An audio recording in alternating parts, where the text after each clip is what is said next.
So my name's Shannon Moffatt, and I'm going to be presenting today in regards to pediatric dental health, and specifically looking at an Island Health overview that I put together. I was just going to press the wrong button. So I was fortunate enough to be able to do my practicum as a part of a workplace practicum, as a part of my role as the Child Health BC Regional Project Coordinator for Island Health. So for those of you who may not be familiar with Child Health BC, Child Health BC is a provincial network that works collaboratively to build an integrated and accessible system of health services for children and youth. And I won't read all of the organizations that are up there, but to give you an idea, all of those organizations sit on the Child Health BC Steering Committee. And they help to set the strategic priorities and work collaboratively to put those in place. This is just another slide that I know probably doesn't come off too clearly, but I just really wanted to show that the strategic initiatives of Child Health BC really stretch from the health promotion and prevention right through to the pediatric specialty and subspecialty services. So it really does look at the whole breadth of services for children and youth in the province of BC. So why pediatric dental health? So there was a lot of different projects that I could have chosen to become involved in, and pediatric dental health wasn't something that was particularly familiar to me or even really an area of interest for me to begin with, which is in some ways surprising that I didn't know a lot about it because I did my undergrad as a nurse, and that in itself I think it is telling that I didn't know a lot about pediatric dental health, and later in some of the recommendations, we'll get to some of my recommendations about including more content for pediatric dental health. But the reason that I chose pediatric dental health is that the topic is timely. So it's being discussed at provincial and health authority planning tables. It was coming up in meetings that I was attending. It was coming up in the development of the Child Youth Family Strategic Plan for Island Health, as well as being discussed at the Child Health BC Steering Committee as an important issue. Over the past 5 years, there have been a number of reports written on the topic of pediatric oral health from a wide range of pediatric and dental health organizations. There's an updated information available to support planning and outlining evidence-based health promotion and disease prevention strategies. And this includes a 2014 updated evidence review for the BC core public health functions. So there's lots of great information available and lots of information that was already summarized into somewhat lengthy reports. So I'm gonna give you a quick video that I put together that gives you just a brief overview of pediatric dental health. Hopefully it works, fingers crossed.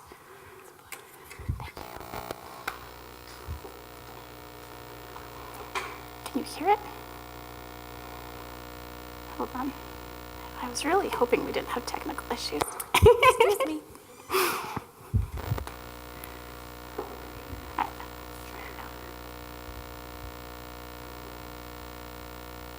It's the volume that we're not getting. It worked during the break very well. And my 10 minutes are up, so. All right, okay. It did work for us. It did. We did decide to practice it even. It's the speaker system we're not getting, right? Yeah.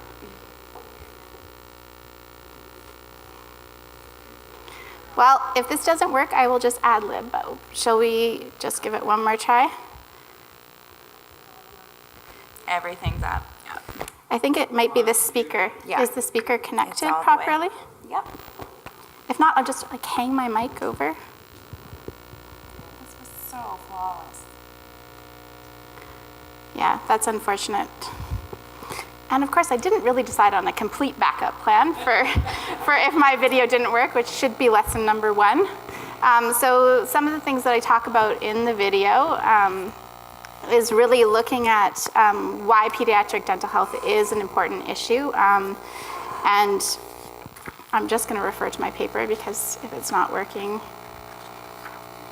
So some of the health impacts on children can be pain, difficulty eating, sleep problems, developmental interface in the process of communication and socialization, poor self-esteem, and an overall impact on a child's ability to grow and thrive. Issues of pediatric dental health Okay, sorry about that. So early childhood caries is the term used to describe dental caries in the primary teeth of young children, and it includes children under the age of 6 who have 1 or more primary teeth that are decayed. So as we know, early childhood is an important time for establishing healthy development and for building lifelong foundation of dental health. Dental disease in children is generally preventable, and when identified early can be managed in the community. And that's really why we wanted to look at it as a public health issue, is that we know that a number of children are receiving services for dental issues that could be prevented in the first place. And surprising, and maybe it was just surprising to me, is that it is the #1 reason for children to receive surgery. So children going under general anesthetic for dental procedures is really quite common. And I believe in my video, we went over the numbers and looked at some of those things. You'll just have to trust me. You know, it is more common than asthma in children. So the rate of dental decay is 5 times more common than asthma. And dental surgeries are quite common, unfortunately. And I believe they make up 30%, but don't quote me on that, of the number of day surgeries for children receiving day surgery. And I think in 2011, 2012, over 1,175 children received day surgery within Island Health for preventable dental issues for the most part. So it's significant, and the cost is significant. It was over $21 million for day surgeries alone in BC for a period of 1 year. So, I mean, it's a significant issue that has impacts not only on the children and families, you know, for their health impacts, the costs that may or may not be covered, and the coverage is not always complete, as well as costs to missed school days, you know, parental work days, and then also looking at the cost of the healthcare system. And so for Island Health, and this is probably where I'll get back to my presentation. So for Island Health, what I really wanted to do was try and pull from all these big reports that were great, but had really bigger system recommendations. So these reports kind of covered the whole topic of pediatric dental health, which was great, but I really wanted to look specifically at Island Health and look at what was our data, what were our numbers, you know, what kind of implications did these recommendations have for program development? And so my goal was to review all the information and gather Island Health specific data and develop a summary report to support program planning and health authority strategies, as well as to look at opportunities to collaborate at the provincial level. And so some of the things I did is I reviewed the information, attended meetings both within Island Health and across organizations, discussed with health planners, consulted our Island Health dental program, and really gathered that data to pull into a report. Some of the things that I wanted to make sure that I considered were the health impacts, looking at the risk factors. So certain population groups have a greater impact from dental health issues. So there's a significant difference seen in children of lower socioeconomic status, in children who are Aboriginal, children living in rural and remote communities, and children of newer immigrants to Canada. And the numbers are quite staggering around those differences. So wanting to make sure that the recommendations took that into account. I wanted to, of course, look at the data and really look at the data ranging from the population data right through to the hospitalization data. And I was able to get surgical wait times, pull from the hospitalization, the data for hospitalizations, surgical procedures, and really kind of look at the whole breadth. Look at the current state, so what were we doing within Island Health right now to address this issue? And then look at the evidence and any barriers and facilitators to implement. And the results is that I developed a report. This is just a couple of pages of my report. And I developed a set of recommendations, providing relevant and specific information. And the key was to try and put it into an easy-to-read format that was short and accessible. So I really wanted to take those 100-page long reports, smush them all together into something that was easy to read and might be useful to planners within the health authority. And so my recommendations, as I said, looked at one specific for the health authority, as well as looking at some opportunities to collaborate provincially.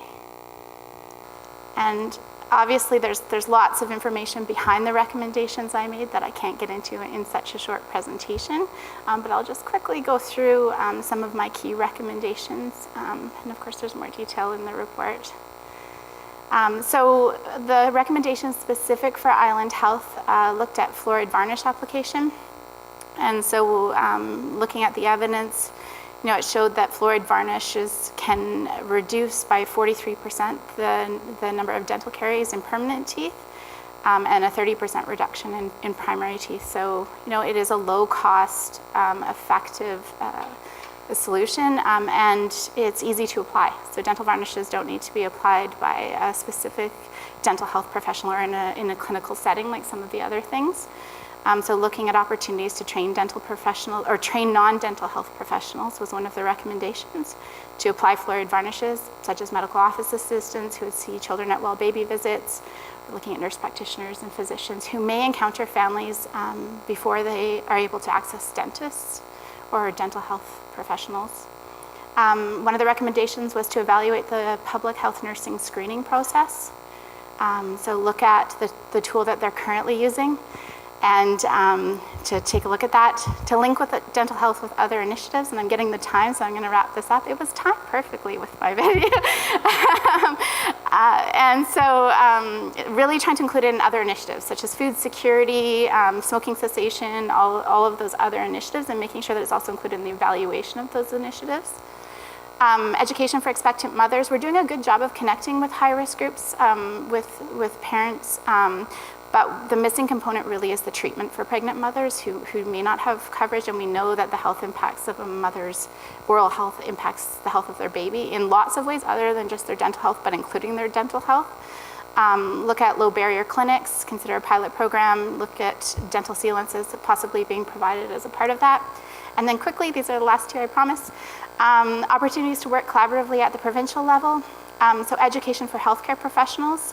There was lots of information about how little healthcare professionals were actually getting in their training in regards to dental health and oral health and prevention and promotion strategies. So looking at developing a coordinated and standardized training for a wide group of healthcare professionals, and looking at possibly the development of an online learning module that people could use for ongoing professional development credits. And then a provincial position statement in support of water fluoridation. And so I really felt there was an opportunity provincially for all 7 health authorities, including the First Nations Health Authority and other interested child-serving organizations, to come together and develop a joint statement in support of water fluoridation.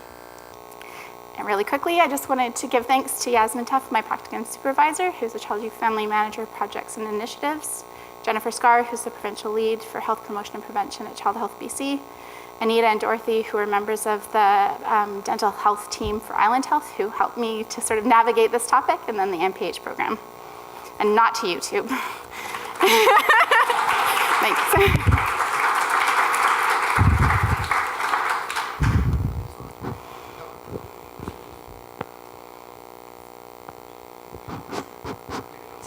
Yeah. Thanks. That was amazing, Shannon. I forgot to mention that Shannon is one of our MPH students. So, do we have time for questions, or Miss Timekeeper people?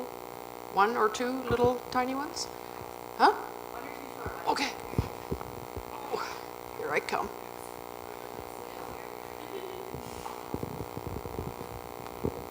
Thanks, great presentation. I was just interested to know if you came across, is there a movement or advocacy for universal dental care? Just because it is such a barrier with inequality, and we're starting to really realize the role between dental health and cardiac health and the actual impact of brushing your teeth actually has. That's a great question. I mean, I think that that's sort of the pie in the sky that lots of groups may wish or hope to work for, and it's certainly a goal that I think is worthy to strive towards. But most of the recommendations I saw looked at sort of those interim steps of at least bringing the funding levels up of some of the programs, like the Healthy Kids program for low-income families, to actually even just meet the basic fee levels for dental services, and to include more prevention and promotion some of the things covered under the Healthy Kids program don't include some of the prevention strategies that we know are effective, and then looking at some of the other treatment modes. But yes, I mean, I think there was an acknowledgement that this is a big part of health that isn't included in healthcare. Fantastic. Thanks very much. I think that's all we have time for. All right.